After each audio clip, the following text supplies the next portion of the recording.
Hello my friends and welcome back. Thank you very much for being with me again today. Should you be afraid of the government, of your government, having a democratic system of elections and electing your representatives? I don't think so. Because that means you voted for someone to represent you and your interests. So if you win the elections, right, you should be satisfied with the person over there. And the people who will be in charge of the departments, ones up there, should make sure that they will, they represent you. And they appoint people that would, follow the policies that whatever they, the elected officials will come up with, right? Write the laws, and the president with his administration will push for certain kind of, policies that would coincide with the constituency's desire. So you should not be afraid of the government. What does it mean when you are afraid of your government? Does it mean that this system works? Should you be afraid of a government? So this article comes from the Jerusalem Post. It is from November 19th, which is already tomorrow for them, 2022. And this is the title: FBI, DHS say action needs to be taken on social media extremism. US agencies and private social media platforms have been identified as not doing enough to combat domestic terrorism, new report says. Well, I'm always for keeping people safe, but there's a little point after which keeping you safe, it's not really keeping you safe, it's controlling you. I saw that in the communists in Romania did it. They were taking care of, for your safety, they were making you do certain things, and they were allowing the government to do certain things to you for your safety. And I see many signs here, because we're human, that are pointing towards that direction, and I don't like it a bit. Because, let's be honest, what's, for instance, right? It says here in the title, media extremism. Okay. Media extremism. What does that mean? Something that someone doesn't like? Okay, could be. What's extremism? Some very minor opinions, beliefs, ideas that some people might have ideas. Is it illegal? I don't think it's illegal, right? Can you hate? I think it's not illegal to hate. Can you express your hatred? You're saying, I don't fucking like that thing. Regardless of what it is. Can you do that? Yeah, I think you can. Is it good? Is it nice? No. Now, that might be extreme because the society tries to be polite and all that. Now, does that speech means terrorism? Who determines what extremism is? Some other people. Who are those people? Some elected officials? That means they should, listen to what I say, right? Because they are over there voted by me. Or are there some bureaucrats that were appointed? Either way, they're human. And when you open certain doors for some people to have power to determine, how should I put it, very fuzzy notions. Because I can determine, if you let me determine what extremism is, might be very different from what you think extremism is. So if I'm in charge of a department who's gonna dictate what the policy is regarding certain kind of extremism, you might get arrested according to this, whatever they want to implement. Remember, they want to fix, they don't do enough. Action needs to be taken. What kind of action do you think? They talk in the article further. But if you're gonna be the one who gonna be in charge of determining what extremism is, I might go to jail, and other people might go to jail for talking. For talking. Now, remember, I pay attention to words. It says here domestic terrorism. What is domestic terrorism? Action or verb? Talking. And social media is talking, isn't it? I thought there are laws for actions, for behavior, isn't it? And for certain kind of threats, and certain kind of speech. Not hate speech, that's... You know what I mean? Who determines those things? We all determine? Or they're human like you and I, who might have different, takes on certain kind of values. Both the U.S. Federal Bureau of Investigation, FBI, and the Department of Homeland Security, DHS, acknowledge that social media platforms are not doing enough to combat extremist behaviors online. That's a weasel word. It's not behaviors, but there's the extremist speech online. What behavior? Online. Why, you gonna show something online? And that's extremist behavior? Is that expression, freedom of expression? Anybody hurt? But I think they substitute behavior here instead of saying speech, so it doesn't wake up the idiots around us. An investigation conducted by Senate Homeland Security Committee alleges that several U.S. government agencies and privatized companies have not taken necessary actions to combat rising threats of domestic terrorism online. What would be those steps? And who determines what is domestic terrorism online? What is domestic terrorism online? I or you saying, I fucking hate you, or I fucking hate those guys, I fucking hate us. Is that what domestic terrorism is? I'm not talking about inciting to violence or anything like that. We already have laws for that. So what are they talking about? Who decides what this domestic terrorism online is? The probe states that FBI, the Department of Homeland Security, and even leading social media companies like TikTok, Twitter, and Meta are not appropriately addressing the constant threat of domestic terrorism. What do you mean? How should they do it? Ban? Censorship of speech? Terrorism is an action. Is that what you mean? Talking is called terrorism nowadays? Conflate the notions? This report specifically focuses on online threats. If it's a threat, it's a different story. We already have laws for threats. So bye-bye. And we find out who the bad guys are. White supremacists. What is a white supremacist? A person who believes that that group is better than another group? Okay, can someone hold these kind of opinions? Wrong as they might be.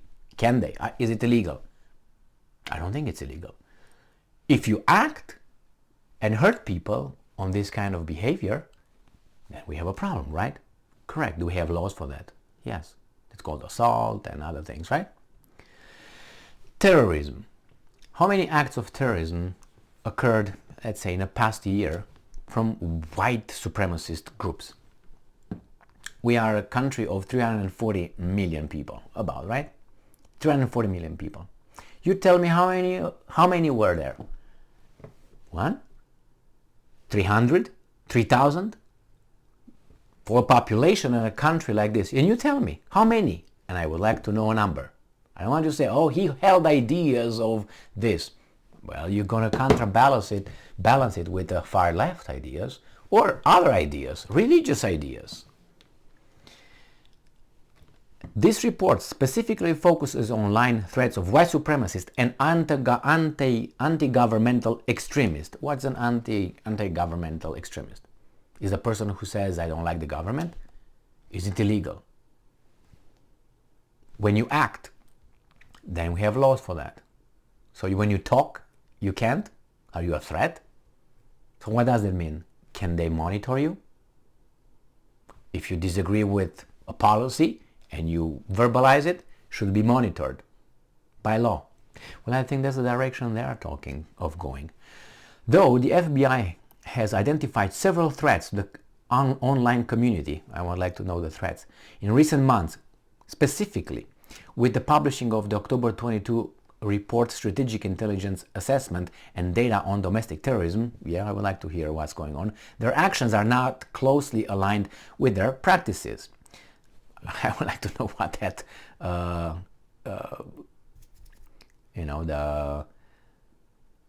the report says. This Senate Special Committee identified a clear disconnect between agencies and social media platform. That means they're not working together. There's a translation. And the online protection policies they promote. Protection for you, for me, for whom?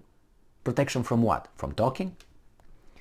The FBI terrorism subscription online list online threats as a clear and present danger. So the FBI's terrorism subsection online lists online threats as a clear and present danger. Yes, threats. We have laws for threats. Threats, you can make threats. Do you need anything else on top of that? Need any more? And I'm quoting, lone offenders, terrorist threats have evolved from large group conspiracies towards one offender attacks. It means if one person disagrees with something, that must be, lone wolf or whatever, lone offense or offenders. Those individuals often radicalize online and mobilize to violence quickly. So you want to prevent something before you think might happen for the safety of the rest of us? Then everyone will be monitored then. And you anticipate, premeditate an action against citizens that did not happen. So every time I jump on that car and I start driving, you could think that I'm going to purposely slam that car in someone. Could that be possible? Could that be? Alright, so if I drive a car, why don't you limit the car speed limits, not limits, the possibility of a car to drive no more than 5 miles per hour. Then if I hit someone, nobody will die. Nobody will be injured. We're all safe. Without a clear group affiliations or guidance, lone offenders, what do you mean? What do? When they say offenders, they're about talking, are challenging to identify, investigate, and disrupt. Disrupt, what does that mean? You know what I mean? The FBI relies on partnership and tips. That means agents and people who blah blah blah, and tips from the public to identify and thwart these attacks. Now we got Senator Gary Peters, the Democrat from Michigan. He's a Jew.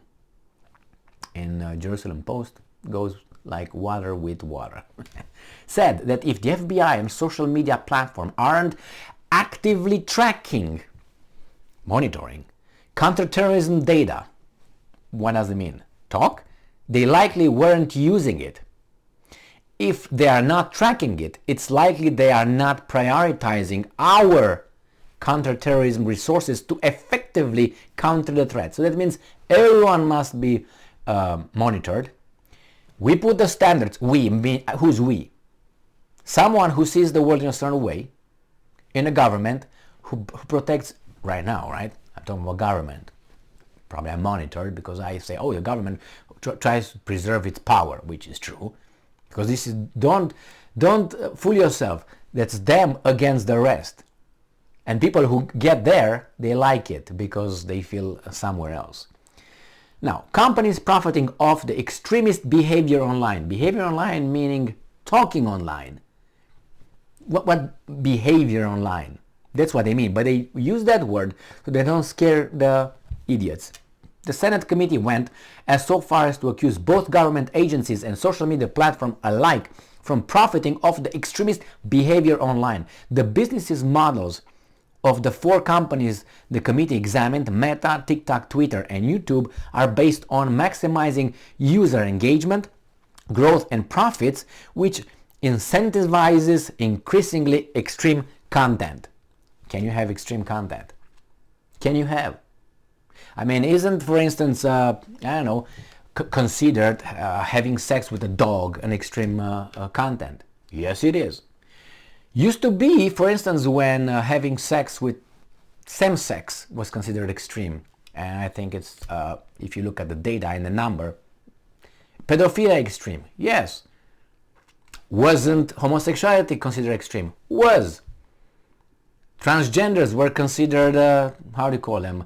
Transvestites, right? Was that considered like, oh, and now they try to make it like it's normal?